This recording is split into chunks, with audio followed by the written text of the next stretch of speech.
And I used to remember sitting in these rooms and like negotiating these deals. And I used to say to myself, this is the stupidest thing I should be doing right now. I am so bored. Like it was so boring to me. And I just remember going like, what am I doing here? The only thing I wanted to do was sign a contract, rent a limo, and take everybody into the city to celebrate. Like that's the thing I love to do, right? So I just had this, I grew up and my dad had he had his own business. So my dad never had a job. My dad always had his own company. He had a pharmaceutical education company he had for years. And so I always saw him like kind of having that lifestyle. And then, one thing led to another. My fiance and I were at the time, we were in New Jersey, we were living there, and we said, we got this instinct that we got this invitation to do this film project out in LA. It was an infomercial project. And we were really excited about it. I poured a ton of money into it.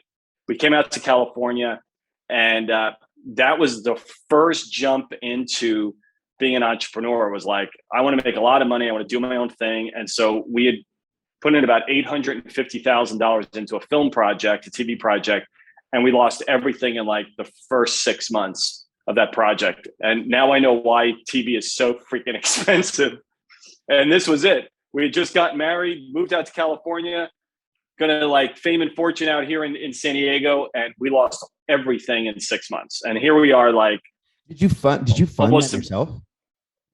Part of it I funded, and part of it we had other people funding it. And so, but I was responsible for 800. I was 29.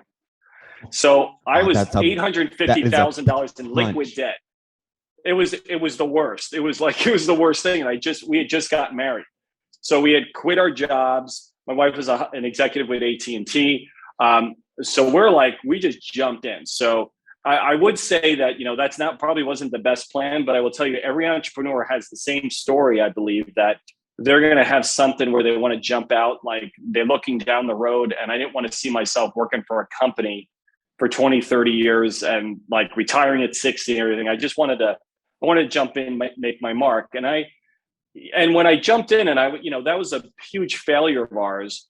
But what it did was it really made us very strong, because we actually got through that. We actually found somebody to buy out our debt.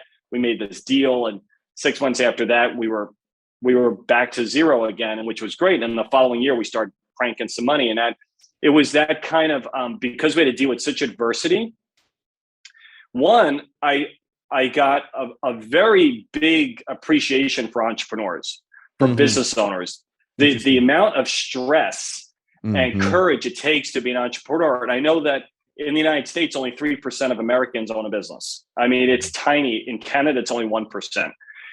So when you look at that number and you go, why is it so small? I know why it's so small. It's freaking scary to be an entrepreneur. If you're going to build a business, there's no safety net, especially if you have two members of your family that are entrepreneurs. Now you really don't have a safety net. But to me, I was like, that was where all the gold was. I wanted to do things on my terms. And so worked our way through. And that was kind of the first thing that jumped in. And then, like I said, then it just wasn't easier, but I understood the game. And I think until you jump in and start a business, the idea of a business is the idea of a business.